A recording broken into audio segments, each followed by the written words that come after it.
Oi pessoal, hoje eu vou fazer um vídeo que eu quero intitular como resumo semanal, que basicamente eu vou abordar alguns tópicos aí que rolaram durante a semana e vou dar minha opinião, minha visão sobre o que importa da gente entender a política internacional, a economia internacional, como é de costume aqui nos vídeos que eu faço nessa plataforma. Bom, meu nome é Bruno, eu sou economista, doutor em Relações Internacionais e eu quero começar falando sobre uma reforma que a China está protagonizando dentro da sua organização estatal e que vai ter futuramente impactos bem importantes, tanto para a gente analisar como a China vai se portar para o futuro, quanto a gente pode tirar disso para possíveis crises ou possíveis questões relacionadas ao setor imobiliário na China. Bom, eu quero referenciar esse vídeo a um vídeo que o professor Javier Vadel, do Centro de Estudos Globais de China, cujo centro eu faço parte, e que também ele, como eu sou, é o coordenador da pós em China Contemporânea da PUC Minas. Nós dois fazemos esse trabalho, ele gravou esse vídeo falando sobre essas reformas e eu vou falar um pouquinho mais, né, e fazer aqui umas considerações, né, sobre essa reforma em cima do vídeo que eu vou deixar linkado aqui para vocês no primeiro comentário. E basicamente o que o professor Javier fala é que há uma nova formatação do governo chinês para mudar as políticas econômicas e as políticas do governo para com a economia em geral, né? Então, que a gente está falando de políticas econômicas que não são apenas políticas monetárias ou políticas fiscais, mas que são políticas de organização do Estado, ou seja, a forma como a política pública é feita na China. Na China há diversas empresas que são privadas, diversas empresas que são estatais, mas também há órgãos regulatórios. Um órgão regulatório que algumas pessoas que estudam um pouco mais China conhecem é a SASAC, que administra, por exemplo, empresas que são de patrimônio estatal, mas que têm, né, uma diversidade de ramos de atuação e um patrimônio bastante gigantesco, né, muito importante para a China, e essas empresas são administradas por um órgão central. Esse tipo de centralização na China, ele vem se tornando cada vez mais comum e agora isso atinge o setor financeiro. Então o que acontece? Na China há diversos órgãos regulatórios e entre eles, né, entre esses órgãos regulatórios, há alguns que são relacionados à administração das finanças, à administração de ativos financeiros, como o National Development Reform Commission ou o China Security Regulatory Commission. Esses órgãos, eles vão fazer todas as vezes de regular as empresas que querem, por exemplo, lançar capital, lançar debêntures, ou empresas que eventualmente vão tomar empréstimos, tanto em moeda chinesa, né, que isso é mais simplificado, quanto em moeda estrangeira. E há o Banco Central Chinês, que aglutina tanto a vigilância cambial, quanto a vigilância em termos de ativos, né, do mercado imobiliário, que é a Security Commission, né, ou a agência de vigilância de valores imobiliários, como é a CVM aqui no Brasil. O que está acontecendo? Vai ser tudo centralizado, ou pelo menos grande parte dessas que eu comentei vão ser centralizadas no National Administration of Financial Regulation, que é um órgão que vai responder diretamente ao presidente Xi Jinping e vai concentrar diversas tomadas de decisão no setor financeiro, tanto financeiro de valores imobiliários, quanto financeiro de empresas que vão eventualmente entrar no circuito financeiro para captar dinheiro no mercado, né? E o que isso quer dizer? Bom, em maio desse ano, o ex-premier, o Li Keqiang, tinha já informado que haveria uma série de mudanças, né, dentro do Estado chinês na parte financeira. E aqui cabe, né, o parênteses, o premier Li Keqiang, ele faleceu agora no último final de semana, nesse final de semana que eu estou falando, em virtude de um ataque cardíaco. Ele foi encontrado na piscina da residência dele, e ele já não fazia mais parte da administração, mas ele foi responsável aí pelo crescimento da China e também responsável por uma série de políticas de abertura relativa, mas bastante restrita da China, em face à crise de 2008. A China teve que captar dinheiro externamente e contou com a batuta do Li Keqiang para fazer isso acontecer. E ele, nesse caso que eu estou falando, já tinha avisado que haveria esse tipo de reforma na China, e agora ela foi levada a cabo no último dia 18, oficialmente instituído, né? Aliás, dia 18 não, dia 24, né? 18 de maio, isso tinha sido anunciado pelo Li Keqiang, e agora, dia 24, isso pelo governo foi anunciado que essa Comissão Nacional de Administração, né, de financeira, né, ia tomar, às vezes, dessas instituições todas que eu comentei, mas principalmente do Banco Central. E aqui algumas considerações a serem feitas, né? Claramente isso é um movimento que vai centralizar o poder na mão do Xi Jinping, ele vai ter mais ingerência nas tomadas de decisão e vai ter mais contato com a área financeira. Isso não quer dizer que a China vai necessariamente ser mais fechada do que já é, porque a China já tem um grau de não abertura ou um grau de restrição à circulação de capitais bastante importante. Isso pode ser, ao contrário, também uma forma de administrar algum tipo de abertura que a China vai fazer para incentivar o uso da sua moeda, né? A forma como isso vai acontecer não está clara, né? E isso é uma hipótese que eu tenho, porque a China cada vez mais vai fechando acordos com outros países, tanto no âmbito da nova Rota da Seda, da Belt and Road Initiative, quanto em parcerias bilaterais com diversos países do mundo para incentivar o uso do renminbi, a sua moeda, ou yuan, né, como queiram chamar. O caso do Brasil é um caso emblemático, que já foram feitas operações que de ponta a ponta são entre as moedas dos países respectivos, né, que seria o real do Brasil e o renminbi da China, e a Argentina, com certeza que, inclusive, já se movimentou para pagar parte da sua dívida em renminbi. E isso a gente pode ver com muito mais intensidade em países da África, né? Isso, todo o escopo da África que a China atua, ou até outros países que queiram eventualmente fazer o comércio em moeda chinesa. Bom, então, esse tipo de mudança é importante, eu acho que ainda é muito incipiente para a gente fazer qualquer tipo de inferência, mas pode ter consequências muito mais práticas em termos de direcionamento do que a China quer fazer. Ela quer, com certeza, concentrar o poder na mão do Xi Jinping e evitar que quadros, né, e que elos débeis na cadeia de tomada de decisão façam decisões que vão de encontro aos objetivos do Partido Comunista Chinês, né? E esse de encontro pode ser políticas que vão facilitar a financiarização, facilitar tomadas de crédito perigosas, né? E, por fim, né, para a gente fechar essa questão, essa reforma promete lidar com um fator muito sensível na China, que eu já comentei em outros vídeos, e que pode ser, sim, um calcanhar de Aquiles no futuro. Já é agora, né? Porque é um problema, mas pode ser um problema muito maior, que é a questão do financiamento das províncias, né? Que a gente pode, digamos assim, comparar com os estados, as unidades federativas aqui do Brasil, e essas províncias em sua forma de endividamento. Essa forma de endividamento abriu lacunas para problemas que a gente viu na Caixa, a gente viu em grupos econômicos que tomaram crédito de maneira muito, muito problemática e causaram um problema muito grande no mercado imobiliário, né? Esse excesso de crédito teve as suas consequências. Então, essa regulação financeira tende a concentrar mais e aumentar o grau de vigilância sobre esse tipo de operação. E também outras operações que são ligadas a wealth management, ou gestão de patrimônio, que é uma coisa bastante corriqueira na China, isso existe, né? E já foi também alvo de problemas lá em 2015, e agora, né, isso ganha uma nova importância dentro do marco regulatório que a China quer fazer. Então, essa é uma questão, e eu vou, né, como estudioso da área, como alguém que gosta de olhar as finanças na China, com certeza trazer mais informações sobre isso à medida que forem e se desdobrarem esses acontecimentos nesse âmbito específico. E lembrando, claro, que não há apenas efeito das finanças, há efeito para a economia como um todo, né? Porque todas as empresas precisam de financiamento e essa instituição ou esse órgão regulatório vai estar de olho, né, em todas essas questões em diversos setores e não só no setor financeiro. Agora, para a gente seguir aqui, né, com o papo de hoje, quero falar das eleições na Argentina.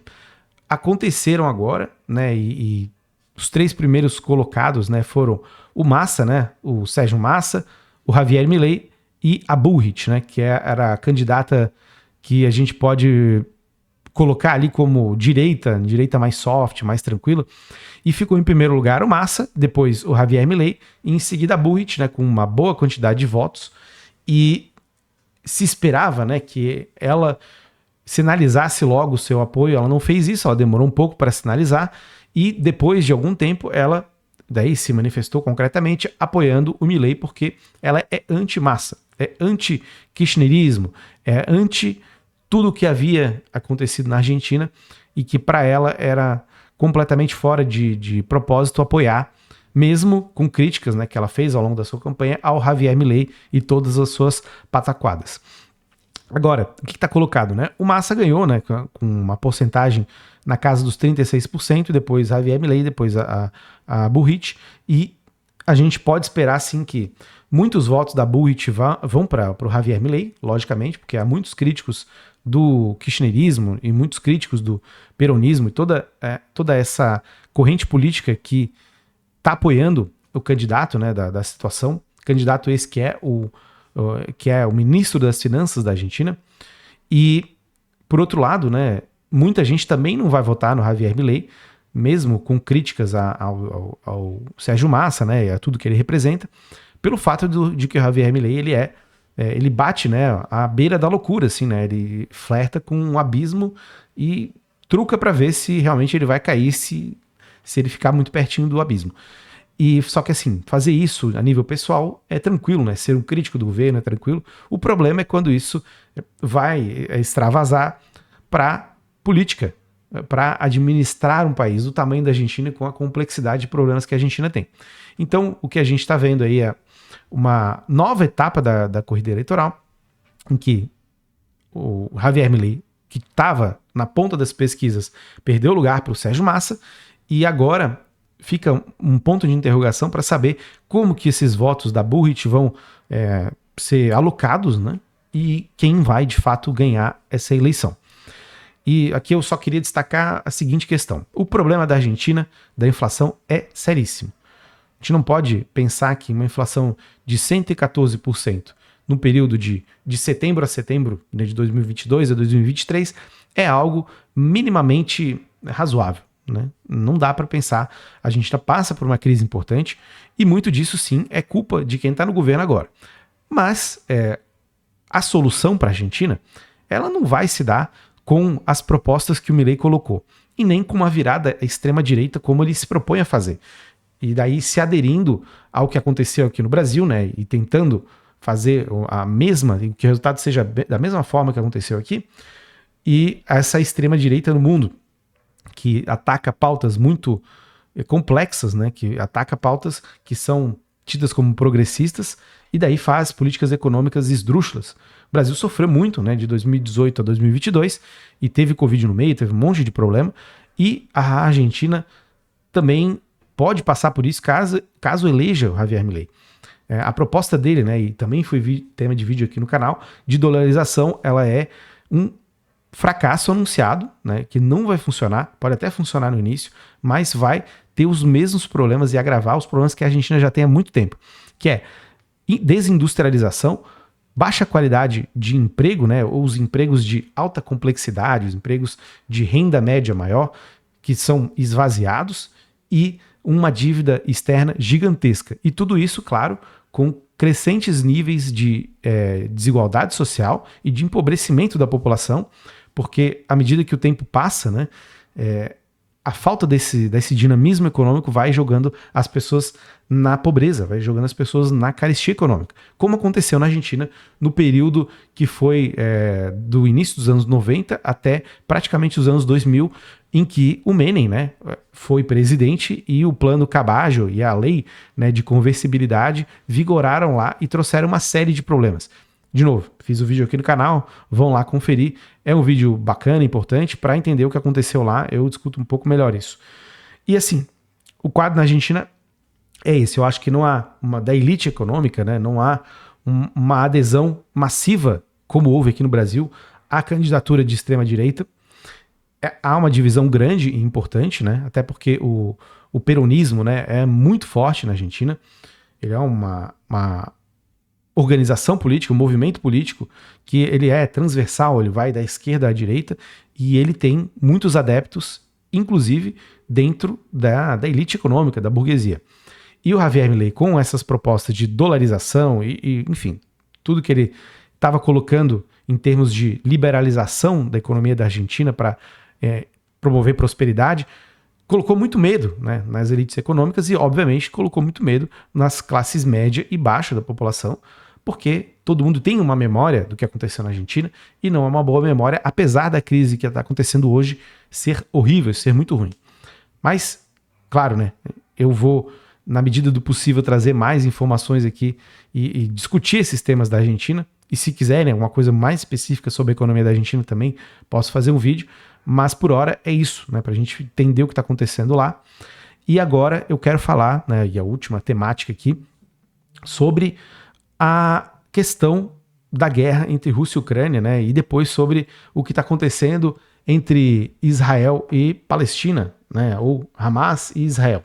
Bom, está colocado aqui é que a guerra entre Rússia e Ucrânia continua acontecendo, continua encarniçada, tem muitas vitórias e derrotas para ambos os lados, então é uma guerra que está indefinida, mas que na soma desses conflitos a Rússia tem ganhado um protagonismo importante, mas alguns sinais, né, eu não vou entrar na questão do teatro da guerra ou especificamente como está a situação em Kharkiv, em Donbass, isso aí tem muitos outros conteúdos na internet que vocês vão achar para explicar, não é meu objetivo.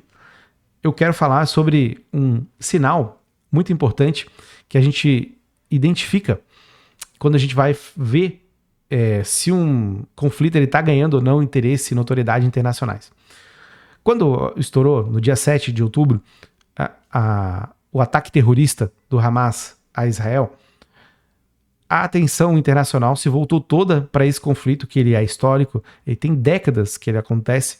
Desde 47, com a formação do Estado de Israel, já houve diversos desdobramentos dele e muitos conflitos, guerras do Yom Kippur, as intifadas na década de 90 e anos 2000, enfim, entre outros, né? Tem uma série de conflitos que aconteceram e ele volta com a carga histórica e com o grafismo das imagens que a gente viu, com a resposta que Israel vem dando aí nas últimas semanas, que é de terraplanar a faixa de Gaza, que é de buscar reiterar o que ele vem fazendo, né, em termos de invasão de terras palestinas na Cisjordânia, né, no West Bank.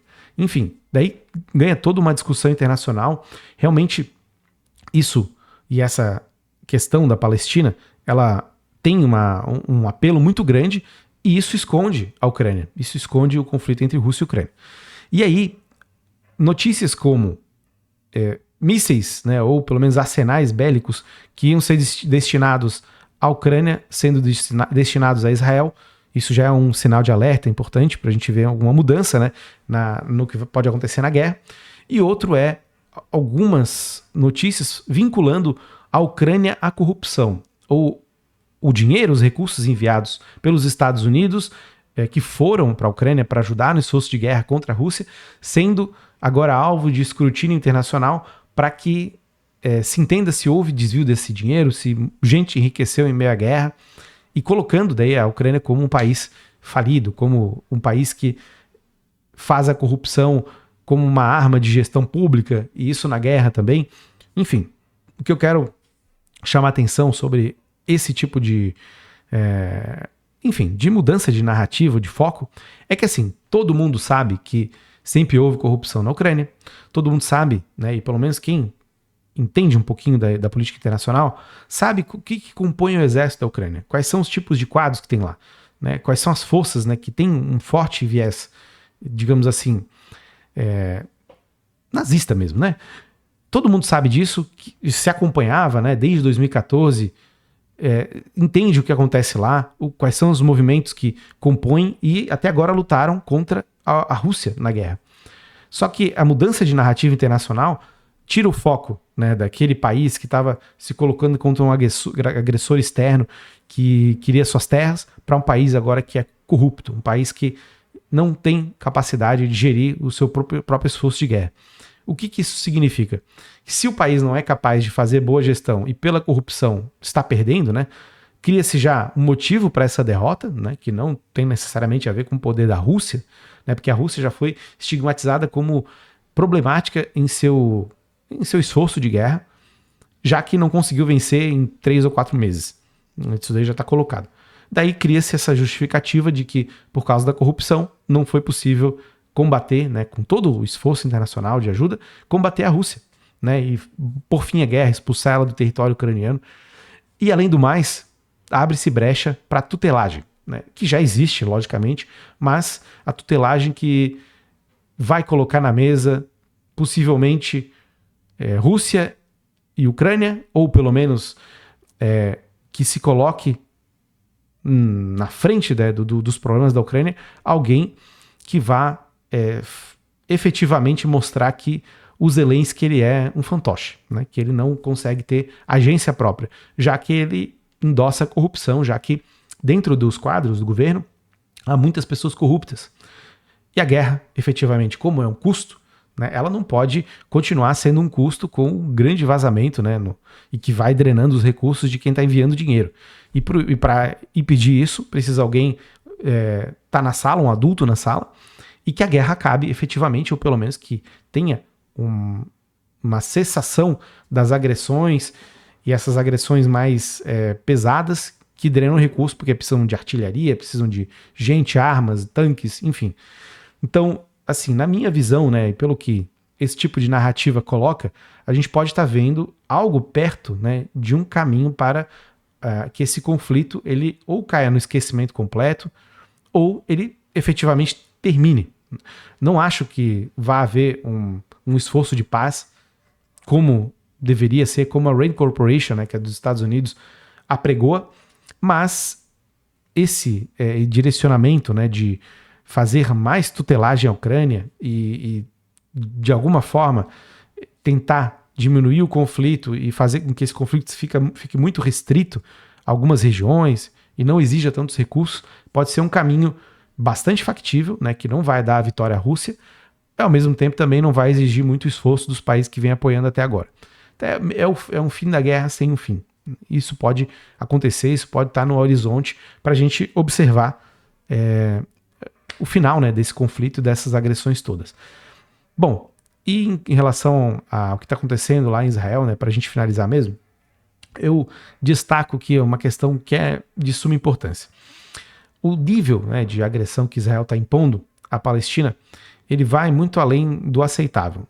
E há muitas pessoas que estão fazendo coro com Israel por achar que Israel é representante da democracia ocidental, que Israel tem em si um argumento forte, né, de que coloque as demandas do Estado de consolidação e de proteção ao povo judeu como uma carta branca para fazer o que quiser, né, inclusive matar centenas de milhares de civis.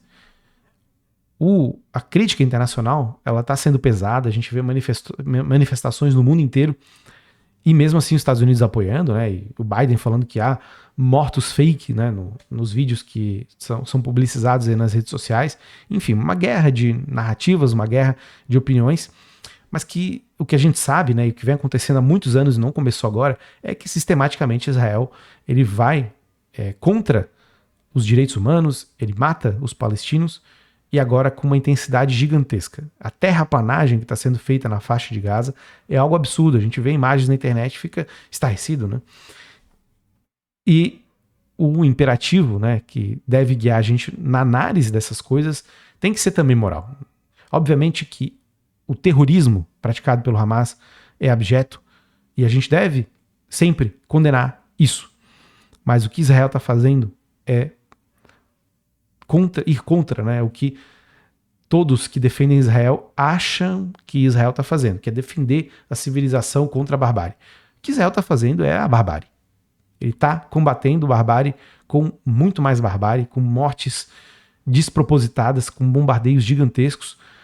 E, claro, a gente não pode afirmar que isso pode escalar. É difícil, né? Porque os países que estão envolvidos ali no conflito, eles têm muito a perder quando se entrarem, né, com tudo em uma guerra para proteger os palestinos e em um país, né, que Israel, que é totalmente apoiado pelos Estados Unidos, até cegamente apoiado.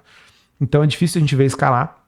Só que as atrocidades elas vão se multiplicando e não parece que a gente vá ver um fim breve nisso. E muita gente vai morrer ainda e tem para morrer se a gente ficar nessa lógica, né, de analisar esse conflito e não primar pelas vidas humanas, né? Fazer análises frias sem entender que tem gente morrendo efetivamente ali e são os palestinos agora. Foram muitos mortos de Israel, muitos ainda estão reféns, mas a resposta ela está sendo desmedida, colocando sim e matando civis, gente inocente que não necessariamente concorda com o que o Hamas fez, aliás, que com certeza e provavelmente não concorda com atos terrorismos em geral. Era isso, pessoal. Temas complexos, variados, mas o resumo da semana foi esse. Um grande abraço até quem ficou aí. Comenta, engaja, curte, compartilha e um abraço, até a próxima.